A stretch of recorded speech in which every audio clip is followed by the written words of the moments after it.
Simon Neilsen is the winner of Pro Tour Modern Horizons 3 with Bant Nadu as his deck list. He cemented himself as well as Player of the Year, top 8ing the last 5 out of 6 events that he went to. He's been on an absolute tear.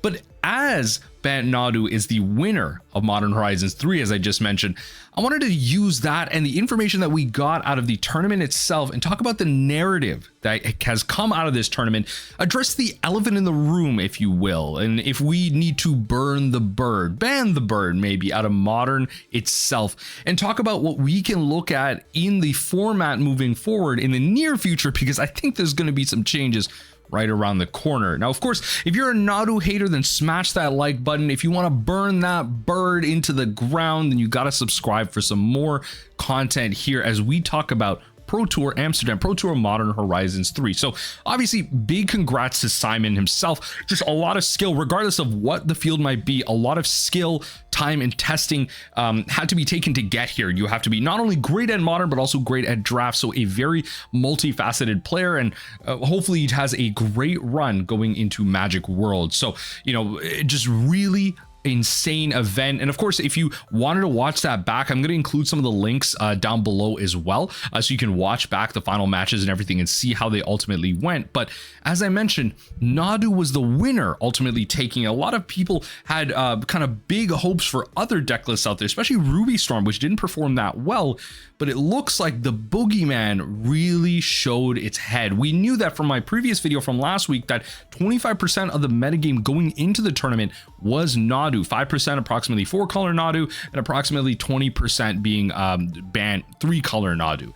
And in this case, if we take a look at the top 8 breakdown, again, this list is going to this breakdown is going to be linked below.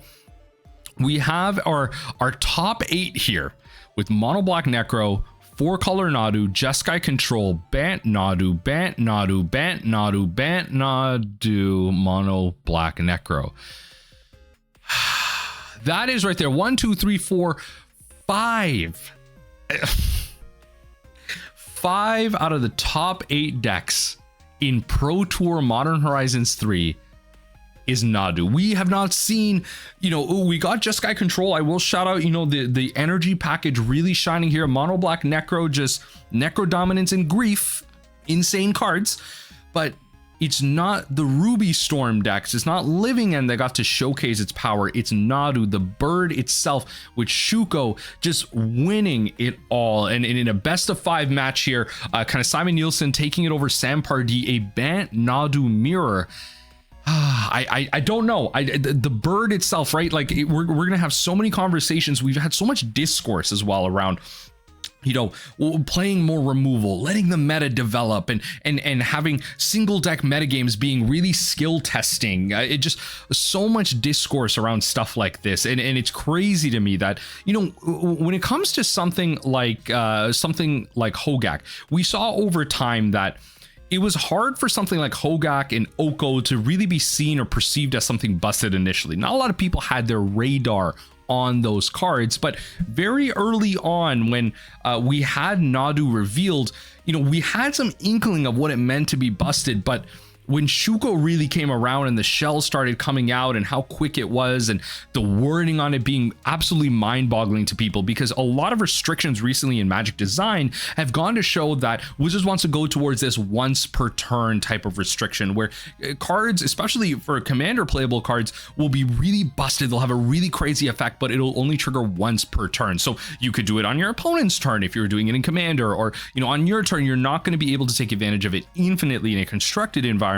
But Nadu really broke the mold because it said twice a turn for each creature. And I think that's where it got really crazy, because Nadu could have said maybe, I don't know, once a turn for each creature. It could have just restricted it to itself. Like, there's so many ways that Nadu could have been restricted or balanced, or the wording could have changed just a little bit and it wouldn't be the story. Right now, honestly, if it wasn't for that type of breaking, I feel like some type of, you know, Jeskai Control, or some type of Living End, Ruby Storm, Grief list, you know, some mix of one of those 4 would probably be at the top of the metagame right now. Potentially even Eldrazi, but whatever it ends up being, it is Nadu at the top. And I mean, the card itself, absolutely insane. I mean, dodging bolt, having flying as an attacker, just being in colors that are, you know, you can ramp out really quick to being in blue with a little bit of interaction. You ultimately win with Thassa's Oracle. So for those of you not familiar with the list, this is Simon Neilsen's list altogether, going 8-2 overall, first place at Pro Tour Modern Horizons 3. And for those of you again not familiar, you get Nadu out and then you play one of two cards, right? So the primary combo piece is Shuko, where you can use the 0 equip cost to target each one of your creatures, and then continuing to look at the top of your deck with Nadu's ability, and if it's a land, you put it on the battlefield untapped. By the way, if the lands came in tapped, this deck would also be completely balanced in my opinion.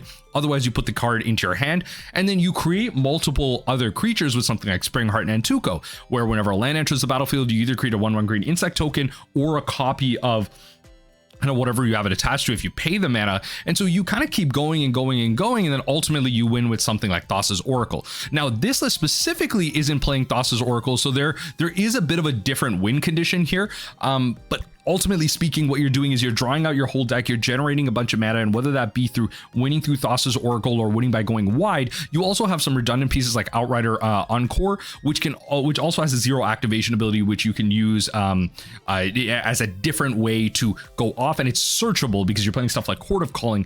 But the Shuko is great because you can search it up with something like Urza Saga pretty simply here. So you know, you could play Urza Saga on 1, maybe you ramp out turn after that. Like there's so many things that you can do to get things out and get this combo going, and it really just does win the minute Nadu comes down, and that's what's really powerful about a list like this. And there's so many other things that this deck can play, like it has the endurances, it has other colorless sources, it can play Dranith Magistrate, Veil of Summer, like it has access to so much to stop the field that it really is hyper prepared. Even if it whiffs, like it has all these like random one-ofs and good cards that it can kind of run out into. And heck, this list is playing the One Ring as well. Talk about a card that has been making a lot of the news recently in terms of price, because it's over $100. Look, 2 copies of the One Ring is $209. I hope y'all have your playset or your one-of that you need for Commander.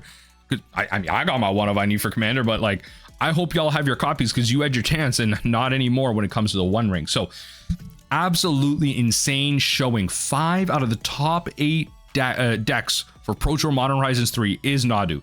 Is this the new Hogak? Is this Hogak Summer? Is this Eldrazi Winter? Is this Nadu Summer?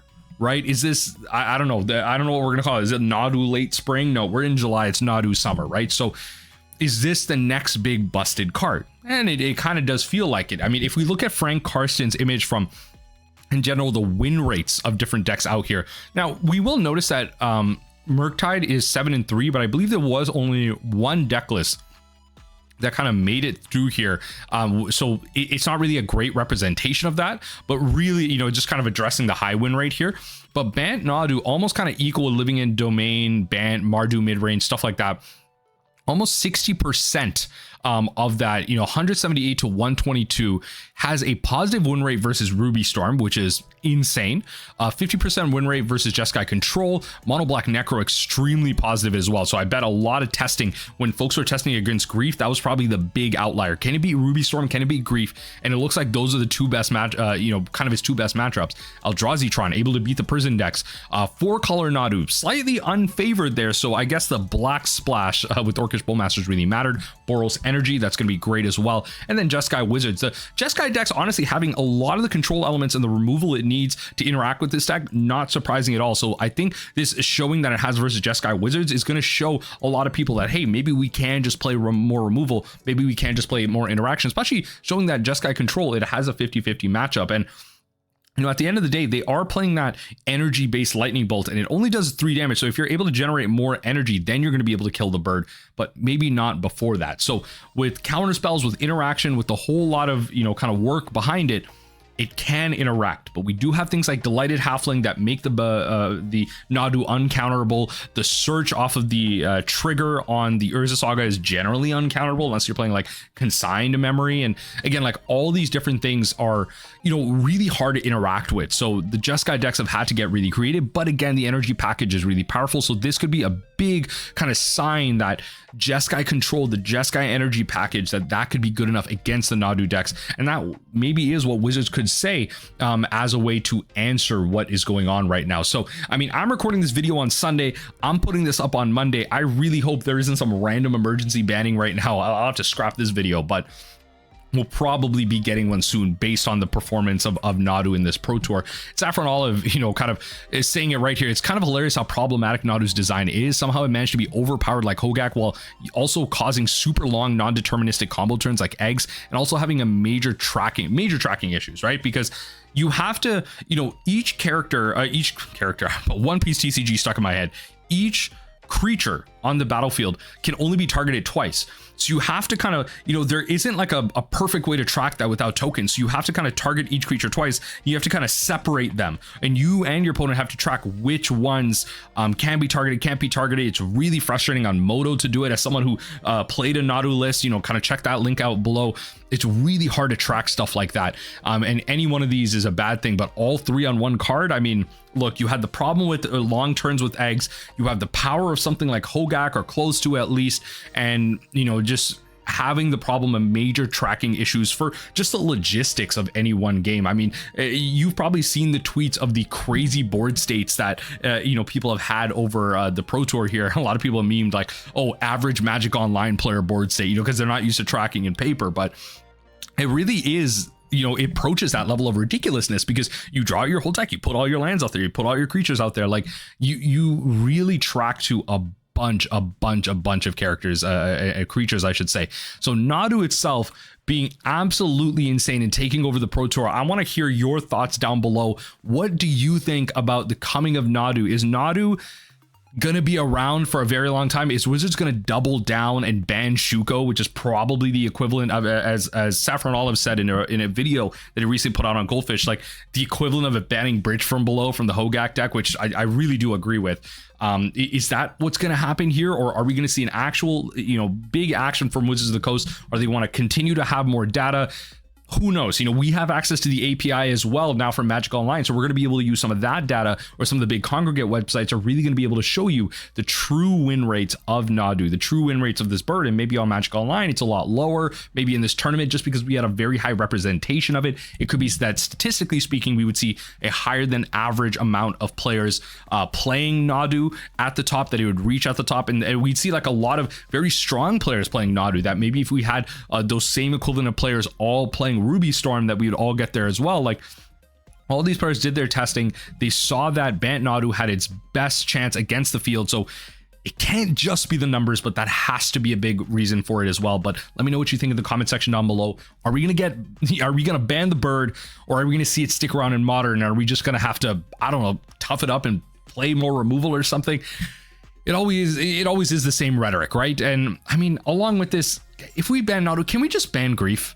Can we just please, can we just get Grief out of here? Keep the One Ring, keep Orcish Bowmasters, fine. People don't need to be drawing a million cards a turn. The One Ring, I guess, whatever. That's more so like a pricing issue. If you had reprints on it, it probably wouldn't be as bad of a problem, but can we just ban Grief as well?